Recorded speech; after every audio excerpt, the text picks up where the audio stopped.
Je voudrais revenir dans cette dernière leçon de l'année sur une question que j'avais déjà brièvement abordée il y a 2 ans, et qui est la question de savoir, au fond, si les images, indépendamment des capacités de symbolisation qu'on leur prête, peuvent être vues comme des agents intentionnels, et de quelle façon, au moyen de quel mécanisme. Dans la mesure où on identifie généralement dans les images une aptitude à agir intentionnellement du même type que celle qui est reconnue aux humains. C'est une approche praxéologique qui n'est pas nouvelle et qui a connu un retentissement tout particulier depuis la parution du livre d'Alfred Gell, dont j'ai parlé à plusieurs reprises dans ce cours, Art and Agency. Parce que Gell se penche dans ce livre sur les mécanismes cognitifs qui permettent d'inférer une agence dans une image. Et c'est ce point particulier que je voudrais traiter dans la leçon d'aujourd'hui. J'avais déjà abordé brièvement cette question, je l'ai dit, il y a 2 ans. Je voudrais aujourd'hui la traiter plus complètement. Je l'avais abordée en prenant simplement 2 types d'exemples et je voudrais au fond faire le panorama complet aujourd'hui des formules ontologiques pour voir comment dans chaque cas l'imputation d'une agence à une image se produit. Alors je rappelle donc brièvement les thèses de Gell. Pour Gell, un objet d'art est un indice au sens de Peirce, c'est-à-dire qu'il permet une opération cognitive d'un genre particulier qu'il appelle une abduction d'agence. Une abduction, c'est une variété d'inférences conjecturales fondée sur une sorte d'aporie logique qui consiste à affirmer les prémices de quelque chose à partir des conséquences. Les conséquences étant ici l'indice qui permet de remonter à l'objet dénoté. Mais c'est très simple, c'est effectivement la girouette qui indique la présence du vent, par exemple.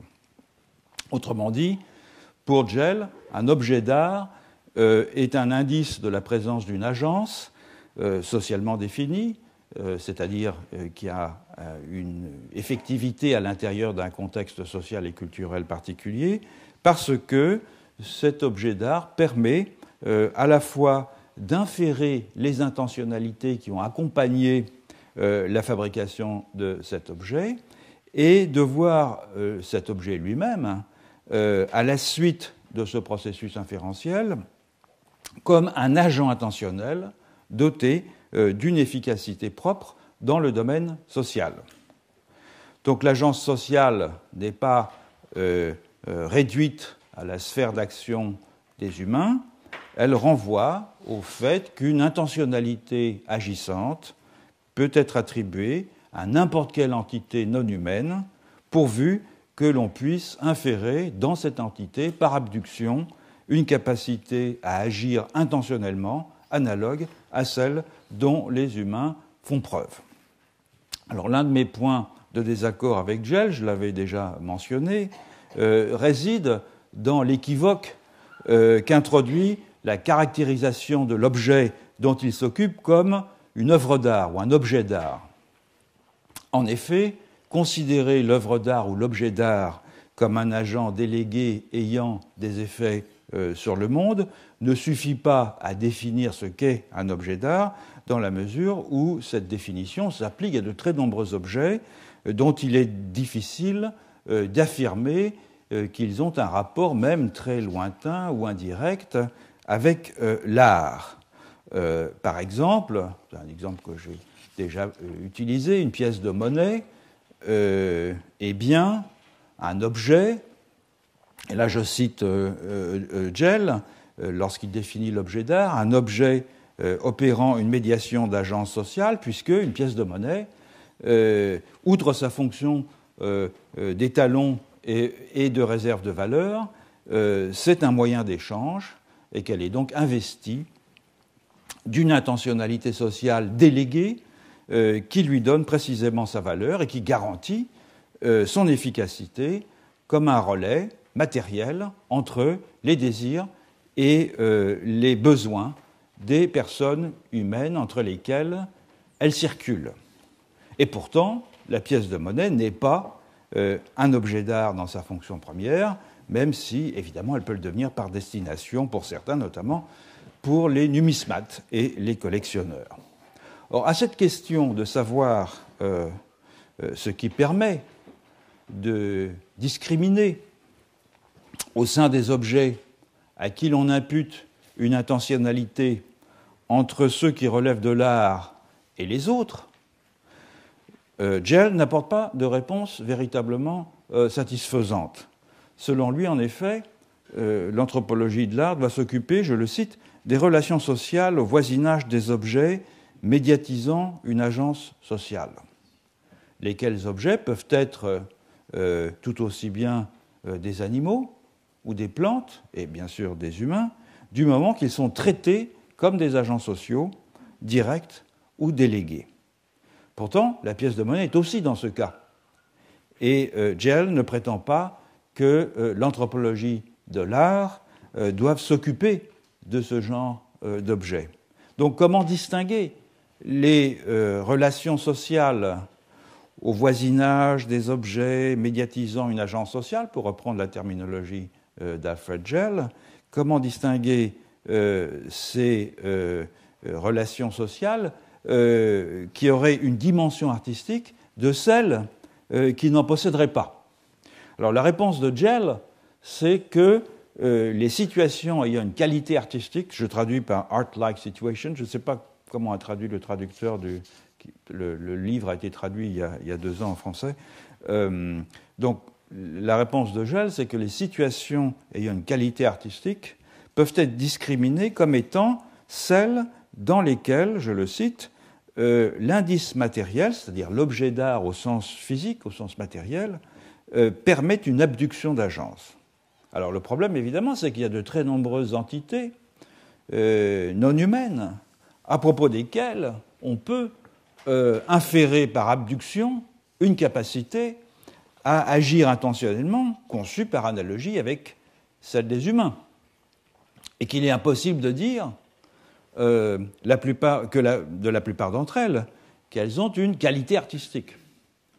En Amazonie, dans l'ère subarctique, ou en Sibérie, par exemple, la plupart des animaux sont dans ce cas, puisqu'on leur prête une intentionnalité, une vie sociale du même type que celle des humains. Et pourtant, ils ne sont pas traités comme des objets d'art.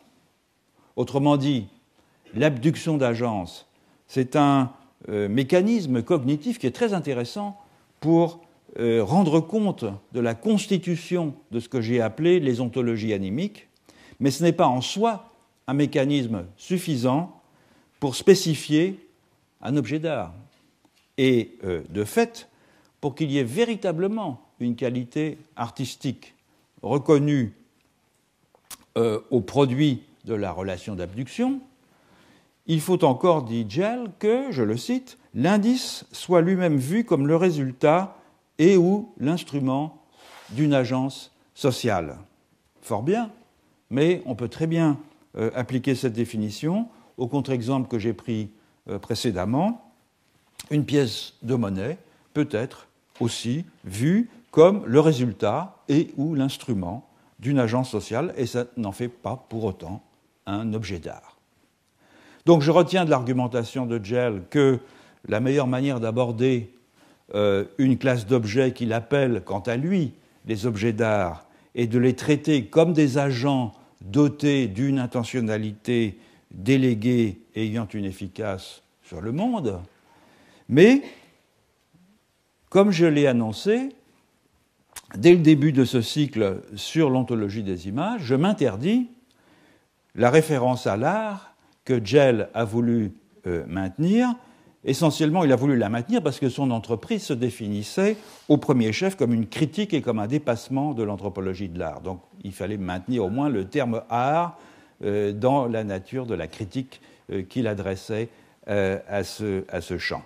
Et je préfère substituer à cela, à cette notion d'anthropologie de l'art, l'opération de figuration, de mise en image, ainsi que je m'en suis déjà longuement expliqué dans des leçons précédentes. Alors, ça ne résout pas pour autant la question très importante des mécanismes cognitifs permettant l'abduction d'agence, c'est-à-dire permettant l'attribution d'une autonomie intentionnelle à des images perçues comme des agents, à des artefacts. Dans Art and Agency, Gell adopte à ce point de vue une perspective un peu paradoxale, puisqu'il s'appuie d'une part sur une théorie internaliste dans sa conception de l'intentionnalité des œuvres d'art, tandis qu'il s'adosse à une théorie externaliste pour expliquer certains effets de l'agence des œuvres d'art, comme par exemple l'idolâtrie ou l'anthropomorphisme. La théorie internaliste, qu'est-ce que c'est ? Elle part tout simplement du principe que les humains attribuent la source ou la cause des comportements qu'ils observent chez autrui à une intériorité mentale. On suppose qu'il y a dans les entités qui sont autour de moi et qui me semblent manifester une intentionnalité, quelque chose qui les pousse à agir. Et donc c'est parce que je présume que l'autre avec qui j'interagis possède un esprit comme moi, donc des représentations, des croyances, des souvenirs, des sentiments, que je suis capable d'interpréter sa conduite. La théorie externaliste, en revanche, elle part du principe que Wittgenstein avait développé, que l'on attribue aux autres un esprit sur la base de l'intuition que leur comportement, et essentiellement leur comportement linguistique, suit une règle que l'on peut reconstruire. Autrement dit, une image peut être vue comme ayant une agence, soit parce que, dans certaines circonstances, elle paraît porteuse du même type d'intentionnalité que les sujets qui sont réputés l'avoir faite, inspirée ou utilisée, soit parce que, en stipulant pour cette image un rôle social conçu par analogie avec celui que peut remplir un humain, elle paraît jouir d'une indépendance d'action. Bien qu'il arrive parfois que les deux méthodes soient employées en complément l'une de l'autre, le plus souvent toutefois, elles sont mises en œuvre de façon alternative en fonction du type de propriété ontologique que l'on va rendre visible dans une image.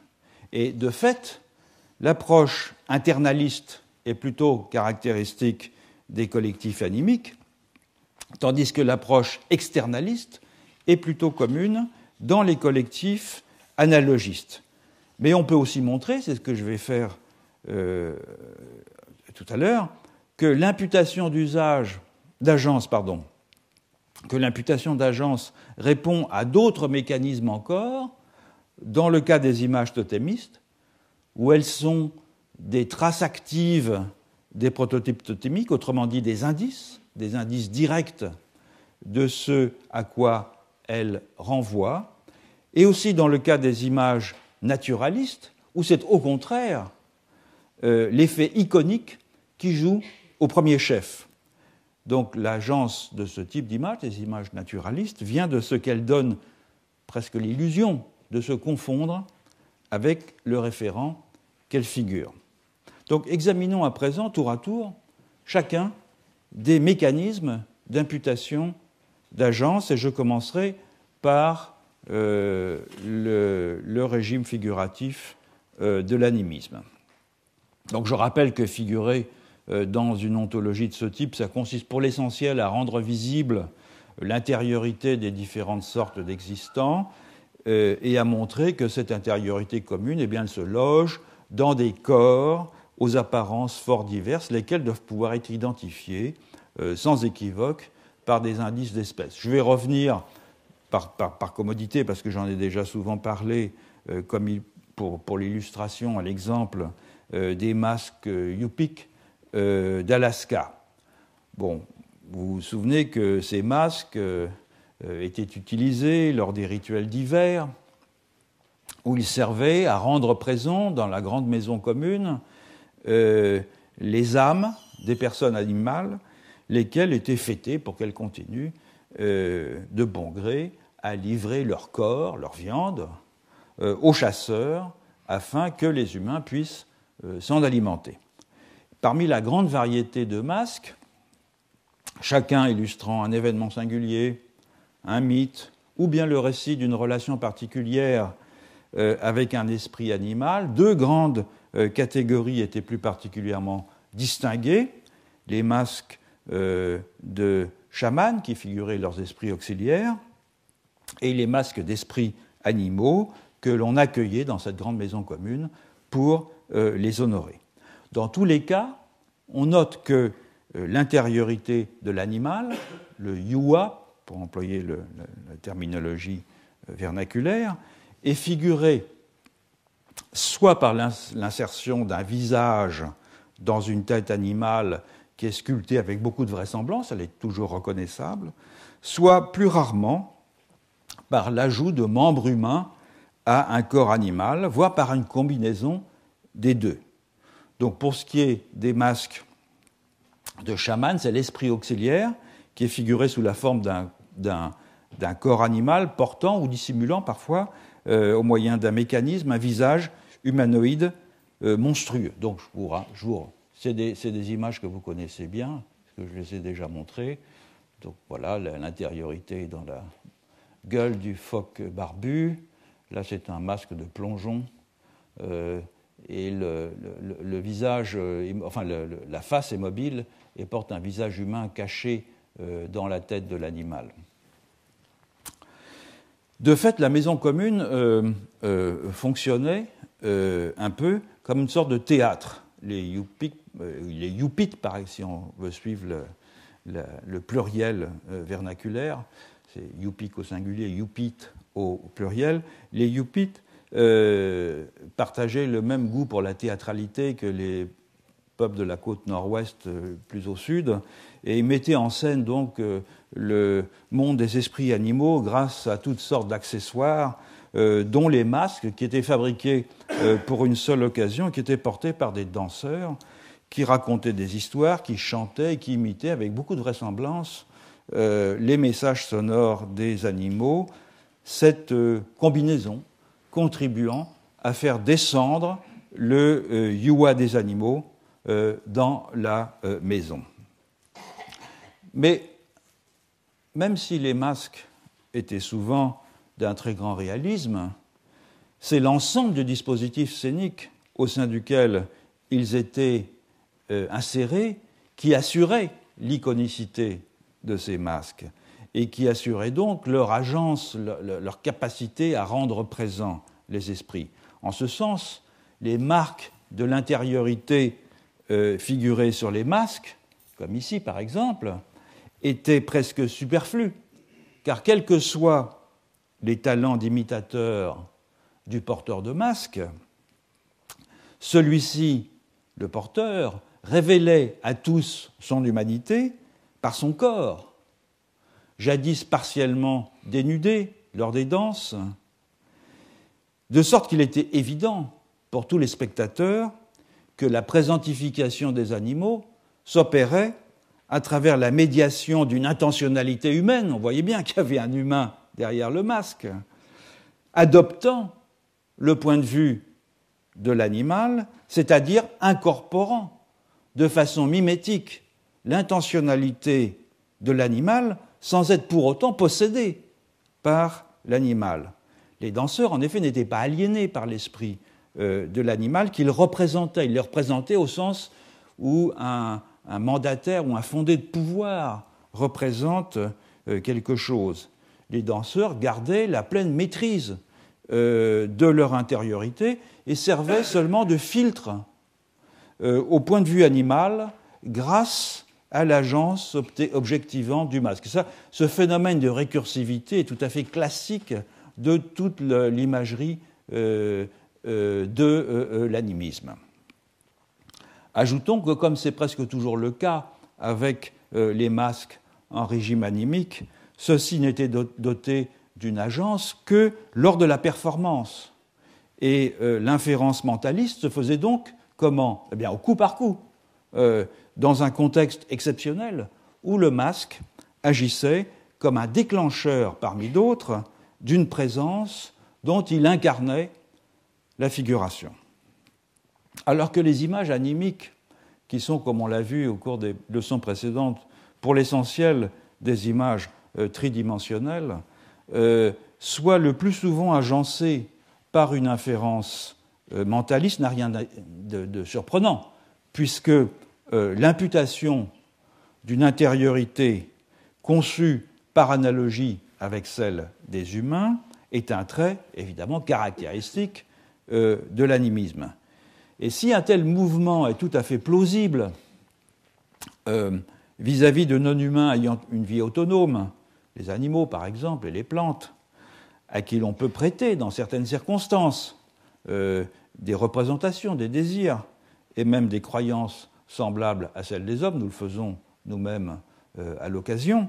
En revanche, l'agence imputée à des artefacts est pour beaucoup plus probablement l'indice d'une intentionnalité déléguée, en tout cas dans le cas de l'animisme, c'est-à-dire des artefacts qui, à la différence de ceux que nous avons nous-mêmes produits, paraissent quelquefois être animés d'une intentionnalité propre. Je pense à tous les systèmes de compute du type ordinateur, etc., c'est-à-dire qui paraissent, ou robots même, qui paraissent animés d'une capacité à désirer ou à se mouvoir autonome. Dans le cas de l'animisme, cette intentionnalité déléguée, eh bien, elle est le plus souvent celle d'un esprit.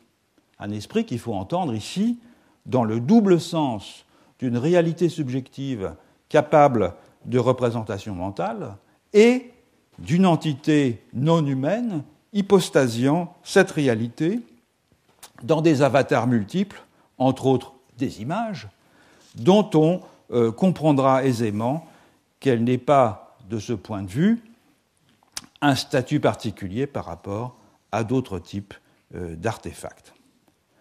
Qu'en est-il maintenant de l'imputation d'agence dans les images analogistes ?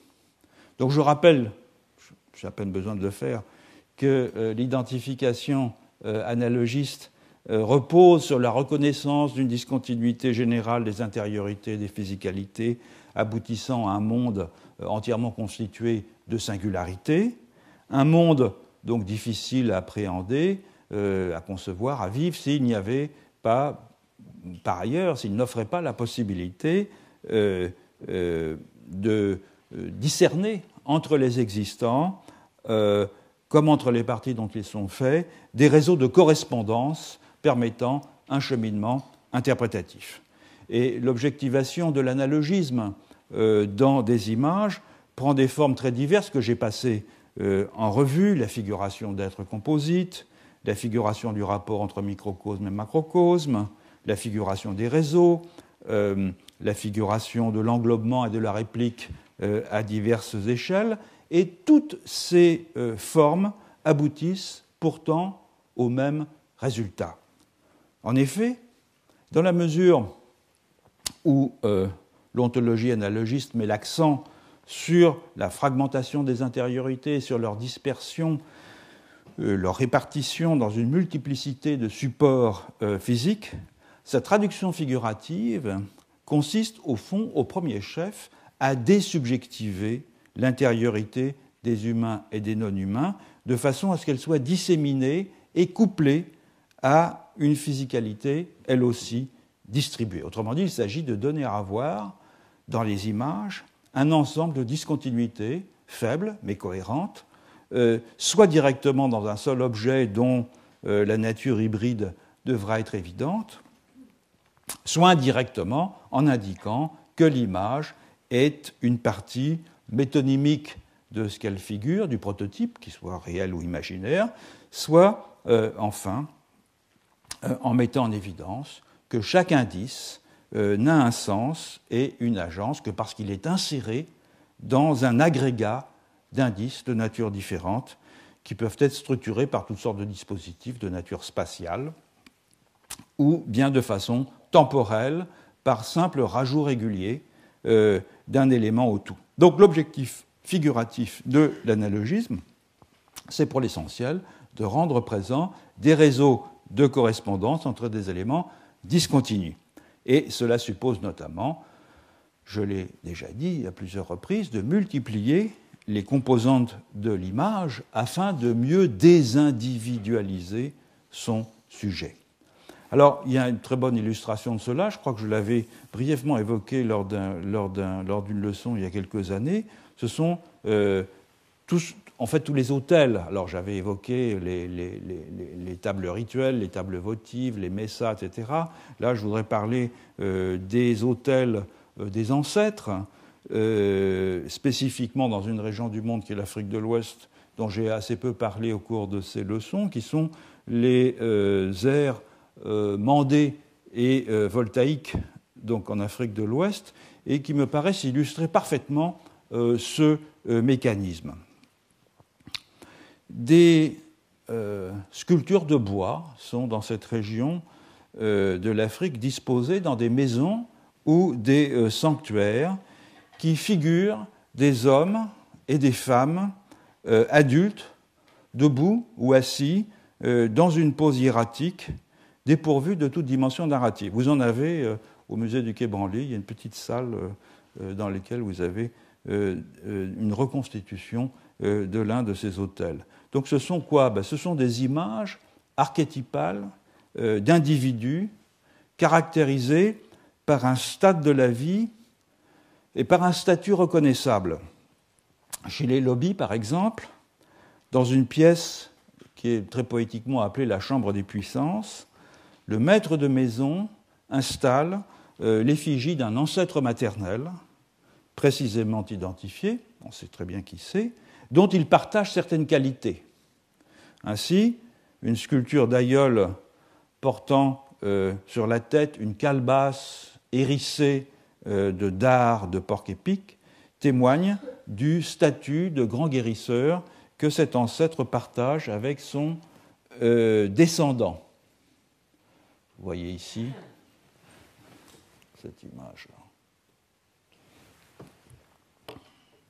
Durant sa vie, le propriétaire de la chambre des puissances l'a garni d'objets liés à son histoire personnelle, d'effigies d'ancêtres, de figurines exécutées à l'occasion d'un incident l'ayant affecté lui ou un membre de sa maisonnée, de sorte que la pièce apparaît comme une sorte de vaste fresque biographique où l'effigie de l'ancêtre tutélaire veille sur une congrégation de statues de bois et de terre auxquelles s'ajoute une masse confuse d'objets. Voilà une image assez caractéristique. Or, ces statues, qui sont désignées dans tout l'ère mandé et voltaïque par des termes dénotant l'ombre et le reflet, sont à la fois le double de l'ancêtre et de son descendant qui lui rend un culte. Et pour que la configuration qui les lie soit activée, elle doit s'incarner dans la figure reconnaissable de l'ancêtre, figure reconnaissable car elle est élaborée dans un style identique par des sculpteurs professionnels ou quasi-professionnels, disons, en tout cas qui ont fait de cela une partie de leur occupation et qui travaillent pour le clan maternel. Et c'est seulement si les ancêtres se reconnaissent dans leurs effigies qu'ils viennent habiter ces niches iconiques. Celles-ci, ces effigies, sont donc à la fois des singularités, à savoir le double de tel ou tel aïeul maternel incarnant le destin de son descendant, et des archétypes à l'image desquels les vivants doivent tenter de se conformer. Et c'est pour cette raison que les statues portent la marque des transformations rituelles subies par leurs descendants ou qu'ils seront amenés à connaître. Par exemple, certaines effigies lobbies d'ancêtres les représentent nus et dépourvus de tout attribut, mais avec le crâne rasé. Et ceci se faisait, par exemple, pour les femmes, à l'occasion de la grossesse ou des funérailles du mari, pour les hommes, lors de l'initiation dans certains cultes.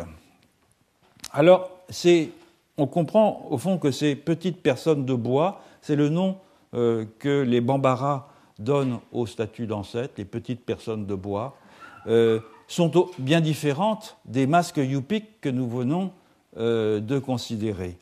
Elles n'incorporent pas du tout une intériorité non humaine activée épisodiquement, mais elles incarnent en permanence autre chose, à savoir le réseau des relations sociales qui relient l'ancêtre à son descendant et à ses proches, en mettant l'accent sur les positions qu'ils occupent les uns par rapport aux autres, en mettant l'accent sur leurs devoirs réciproques et sur les rites qui les réunissent.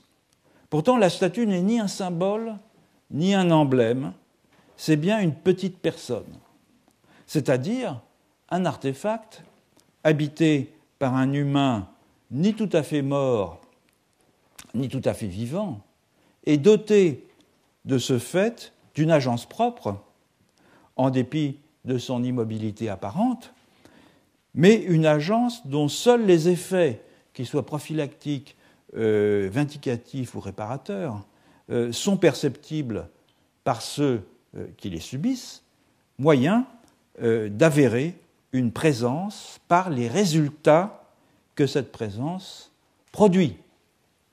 Donc la meilleure façon de lui prêter cette disposition, eh bien, c'est de traiter cet artefact, de traiter cette image dans une perspective externaliste, comme un agent éminent de la vie du collectif, car non seulement cet artefact obéit aux règles sociales qui régissent le rapport des ancêtres aux vivants, mais il les valide et les rend possibles.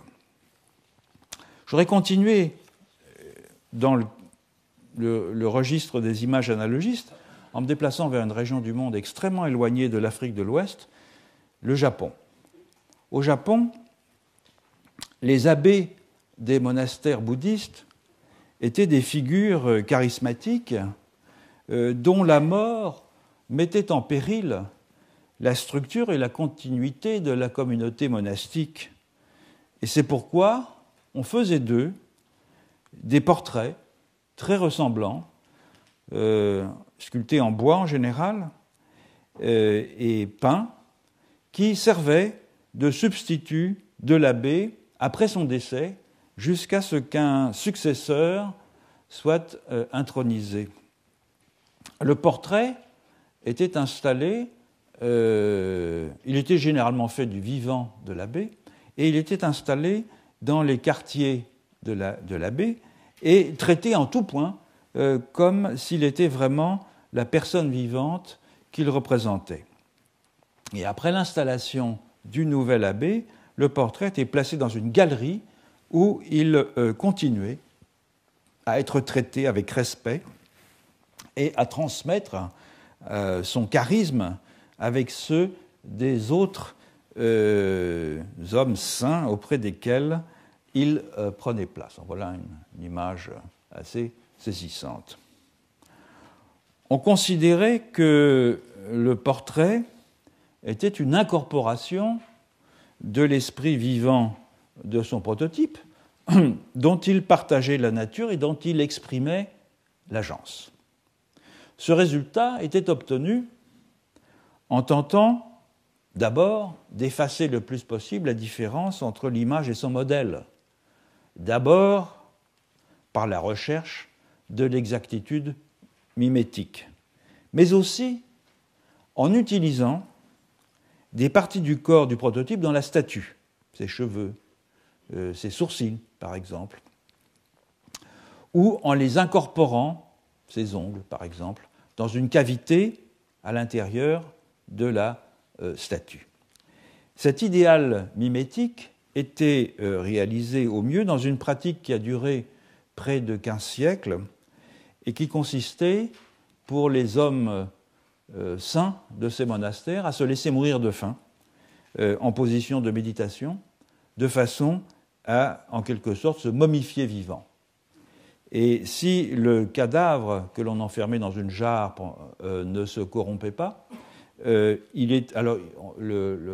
c'était pas le régime n'était composé aussi de cinabre et de pignons de pin, de façon à favoriser ce processus de momification.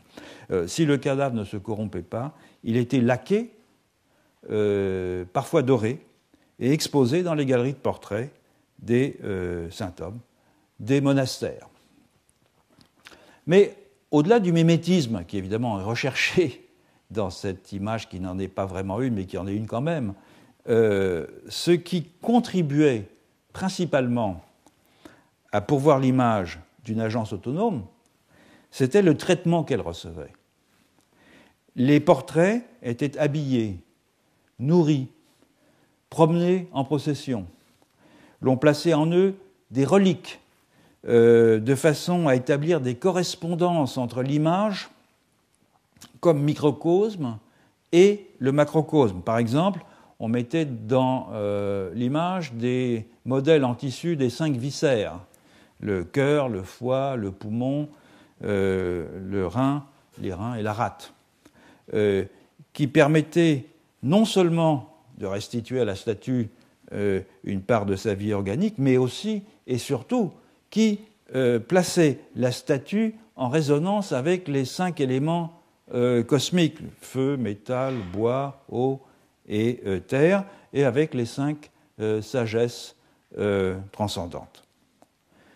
D'autres types de reliques avaient plutôt pour fonction d'intégrer l'environnement immédiat du saint homme, de l'incorporer en quelque sorte dans la relation entre macrocosme et microcosme, ce qui était accompli par un phénomène original d'englobement réciproque du patriarche et de ses disciples dans le portrait. Comment est-ce qu'on faisait cela ? Eh bien, par exemple, dans une statue d'un homme saint qui s'appelle Shinchi Kakushin, il y a un cylindre qui contient ces cendres et sur lequel est gravé le nom de 68 de ses disciples les plus proches. Autrement dit, les disciples entourent la substance sacrée du saint homme, mais sont eux-mêmes inclus dans son effigie et sont ainsi, comme le dit l'inscription sur le cylindre, en harmonie avec le dharma et la totalité des écritures sacrées. C'est un phénomène complexe d'englobement réciproque. Donc on voit que la ressemblance n'est pas le mécanisme principal qui infuse ces portraits d'une agence, même si le réalisme de certaines statues, comme celle-ci, est parfois saisissant. Le mimétisme, c'est sans doute un bon moyen de faciliter l'identification entre le maître et les disciples. Plus encore, il est une façon d'identifier le saint homme dans une galerie de portraits, c'est-à-dire de préserver sa singularité biographique. Mais ce n'est pas tant le réalisme de la figuration qui est le premier responsable dans l'imputation d'agence au saint homme.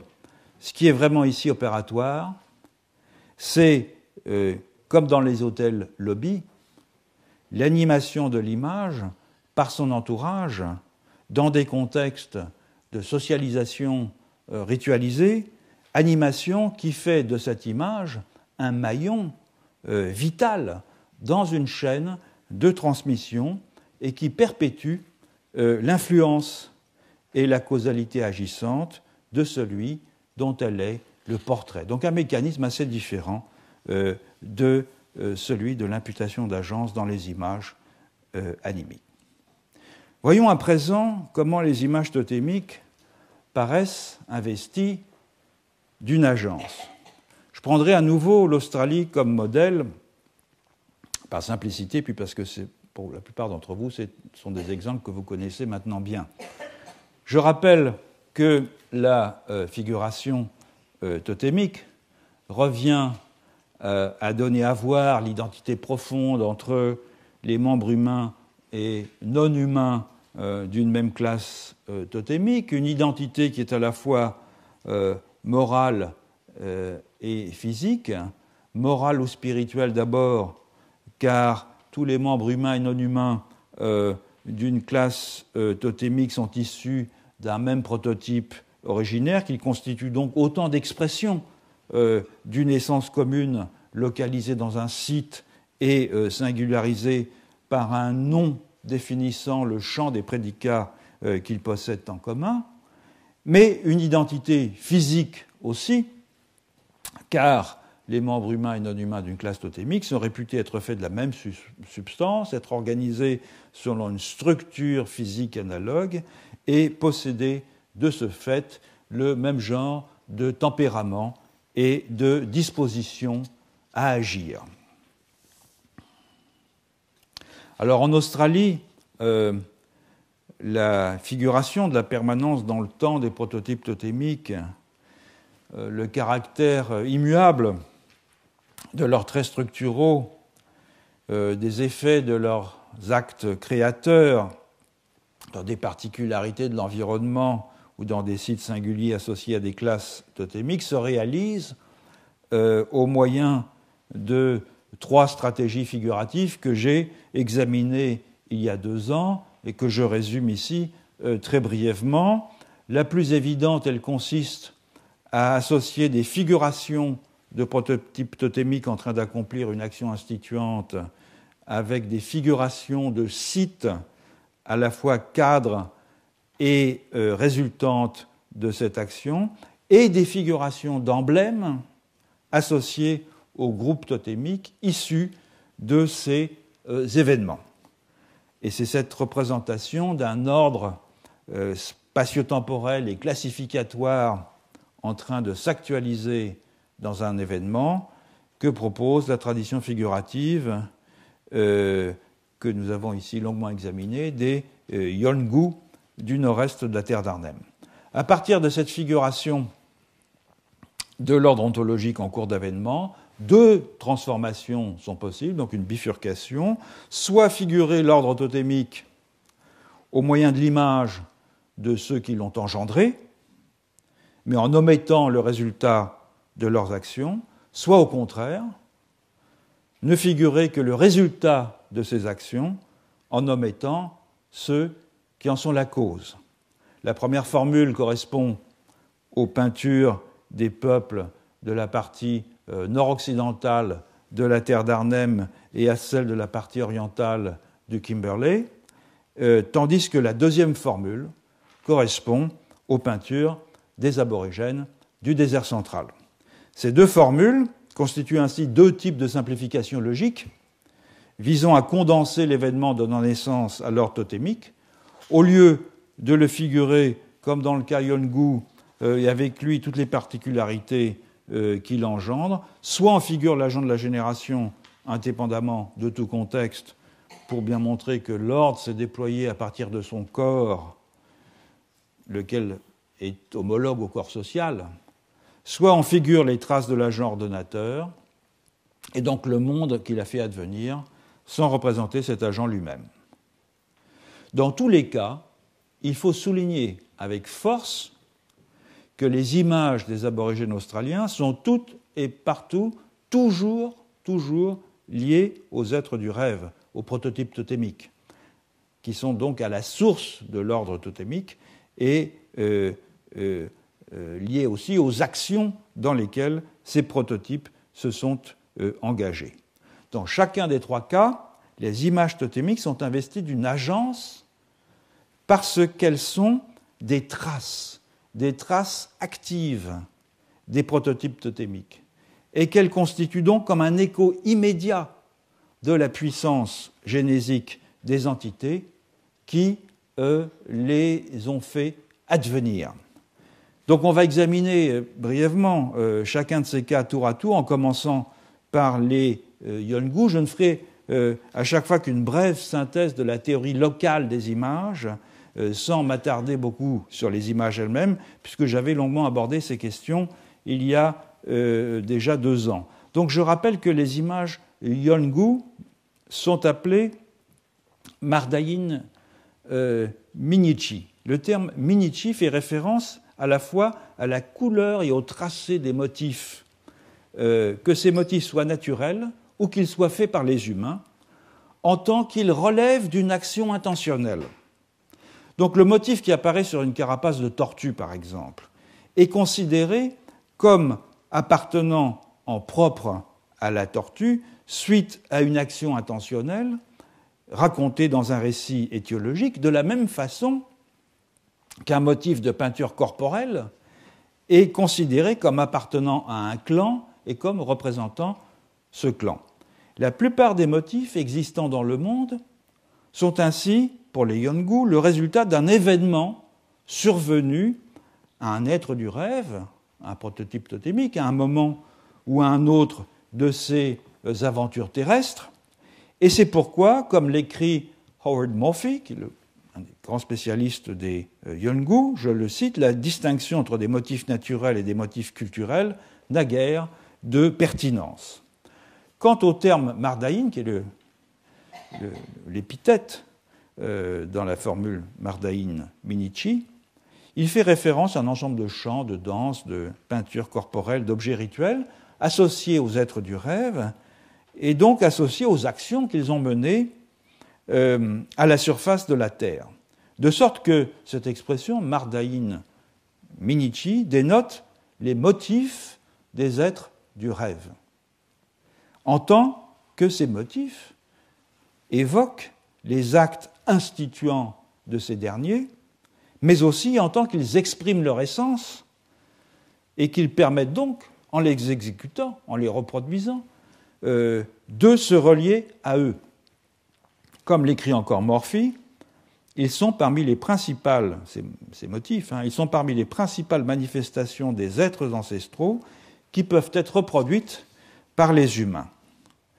C'est-à-dire qu'on peut les manipuler, les reproduire et, à travers eux, rendre présents les êtres du rêve dans des supports très divers, dans des dessins sur le sable, dans des motifs de jeux de ficelle, dans des peintures corporelles, dans des peintures sur écorce comme celle-ci. C'est l'une de celles que nous avions... Enfin, je ne sais pas si je l'avais montrée, celle-là. Et l'effet de trace de ces peintures est censé se manifester par ces rayures qui sont comme un scintillement et qui, selon les Yolngu, provoquent cette image de vibration indiquant qu'au fond, l'image n'est que la saisie dans un très bref moment d'un événement qui vient à peine de se terminer, même si on peut penser qu'il s'est passé il y a très longtemps. Donc il y a au moins 3 sens dans lesquels on peut dire que les images Yolngu sont des motifs des êtres du rêve.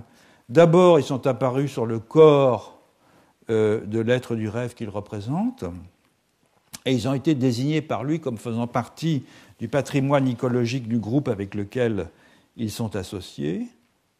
Ensuite, ils sont l'expression iconique des événements qui ont engendré les motifs et dont ces motifs sont la trace. Enfin, ils contiennent le pouvoir des êtres du rêve et peuvent à ce titre recevoir un usage rituel. Donc on peut dire que les motifs sont des attributs délégués des êtres du rêve dont ils incorporent de façon visible et tangible les propriétés, et donc les propriétés spécifiques au groupe totémique qui en détient l'usage. De fait, les images font beaucoup plus que représenter au sens iconique. elles sont dotées d'une agence propre, émanant de l'être du rêve, qu'elles figurent. Elles sont notamment, elles ont cette propriété lorsqu'elles sont finement hachurées de blanc, comme c'est le cas ici, afin de produire cet effet de scintillement que j'évoquais il y a un instant, et qui signale que l'agence de l'être du rêve s'est incorporée dans l'image. Comme l'écrit Morphy dans une formule que je trouve saisissante, une peinture Yolngu, c'est du comportement ancestral emmagasiné. Passons maintenant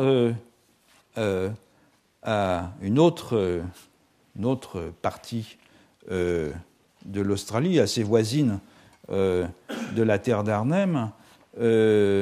C'est à l'ouest de la terre d'Arnhem, dans la partie occidentale du Kimberley, où on trouve des représentations d'êtres du rêve dans des grottes qui sont figurées sous la forme de silhouettes.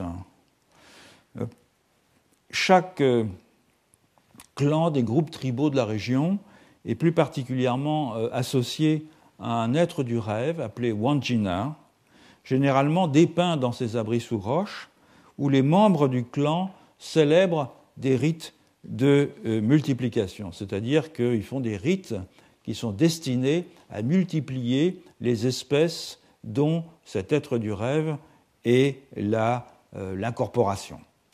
Les Wandjina sont figurés avec les plantes et les animaux qui appartiennent à la classe totémique engendrée par chacun d'entre eux, et un aspect tout à fait fondamental des cérémonies consacrées aux Wandjina consiste à repasser de la peinture sur les figures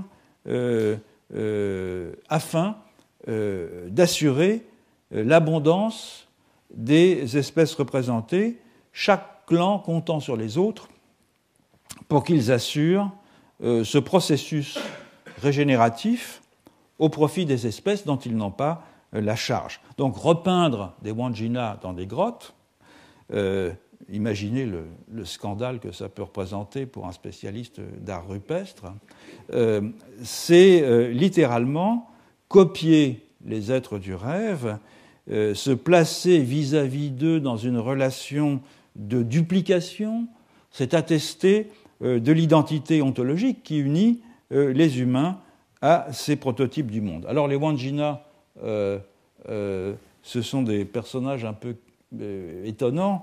Ils ont les yeux vides, ils sont dépourvus de bouche, car leur action ordonnatrice s'étant accomplie, ils n'ont plus besoin d'organes sensibles, et leur caractère hiératique est tout à fait recherché, car les peintures des Wandjina ont été réalisées par les Wandjina eux-mêmes. Autrement dit, après avoir façonné les paysages, après avoir produit les principes d'individuation des espèces dont ils ont la charge, ils se sont retirés dans des grottes et se sont littéralement peints eux-mêmes sur les parois. Autrement dit, ils se sont métamorphosés en peinture.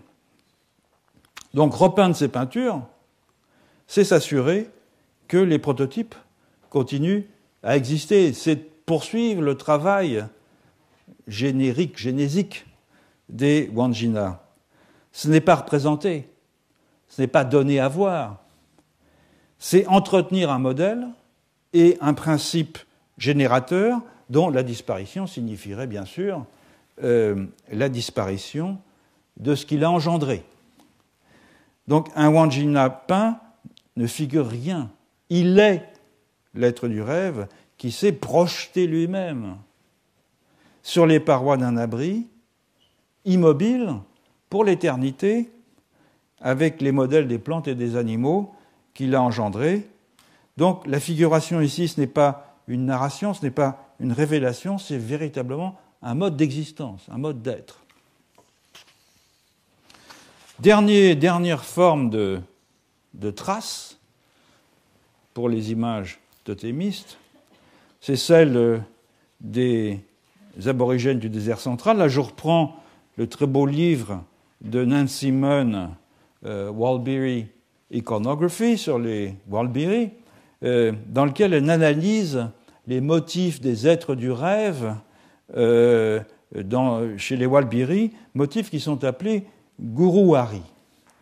Le terme Guruwari désigne les signes visibles laissés par les êtres du rêve, leurs traces, les éléments du relief résultant de leur métamorphose, les objets cérémoniels dont ils ont prescrit l'usage, et bien sûr les motifs spécifiques associés à chacun d'entre eux.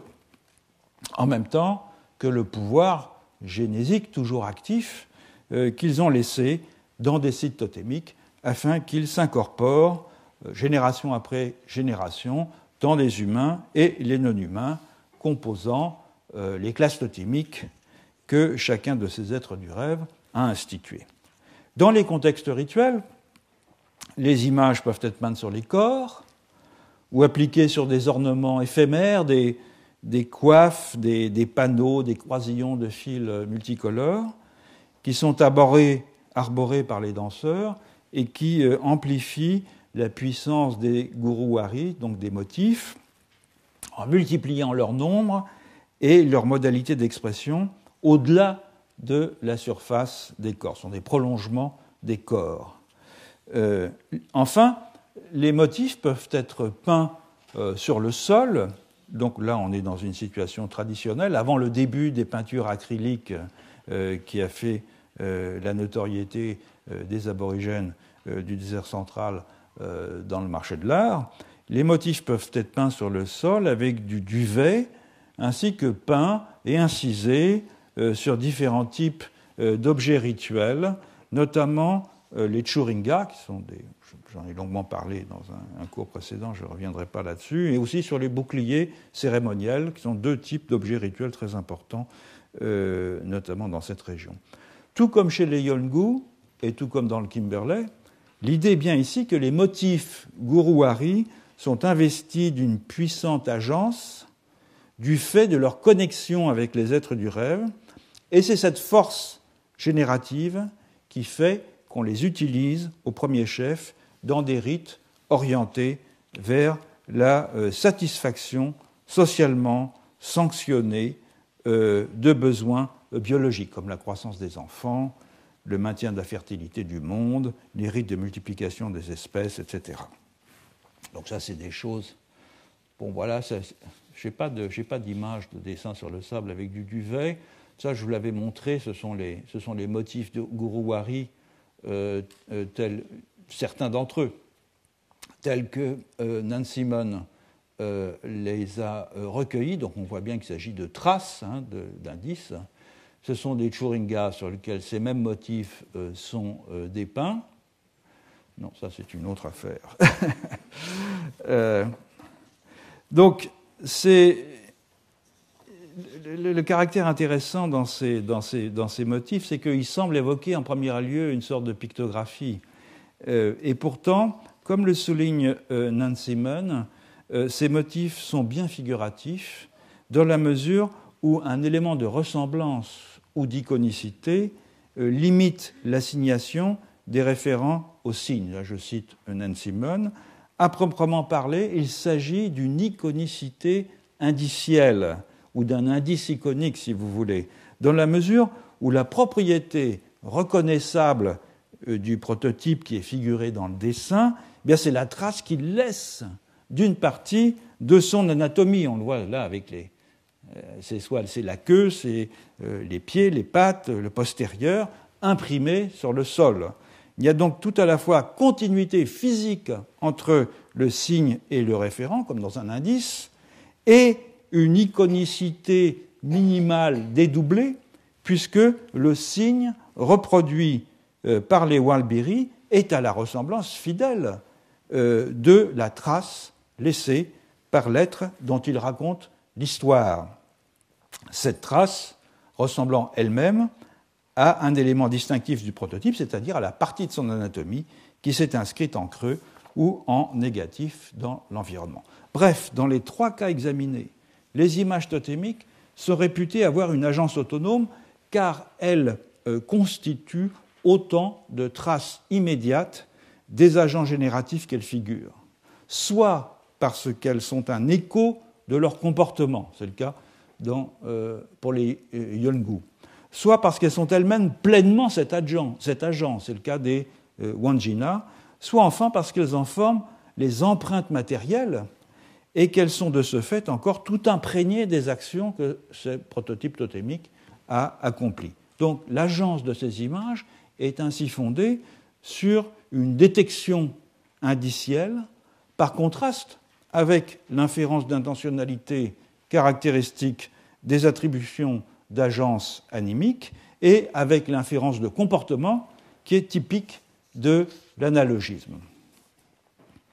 Dernière formule sur laquelle je ne m'attarderai guère, d'abord parce qu'il est déjà passé 3 heures, mais surtout parce que il est surtout très évident, c'est les fondements d'attribution d'agence aux images naturalistes. Évident pourquoi ? Parce que c'est bien sûr le mimétisme.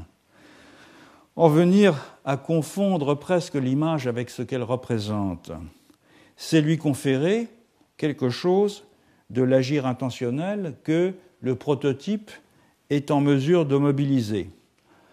Pourtant, on notera, c'est un des aspects intéressants du naturalisme, que l'instauration de la mimésis comme un but désirable de la figuration a précédé de 2000 ans la recherche de l'illusion dans l'art du portrait et dans l'imitation de la nature qui caractérise la peinture moderne à partir de la Renaissance.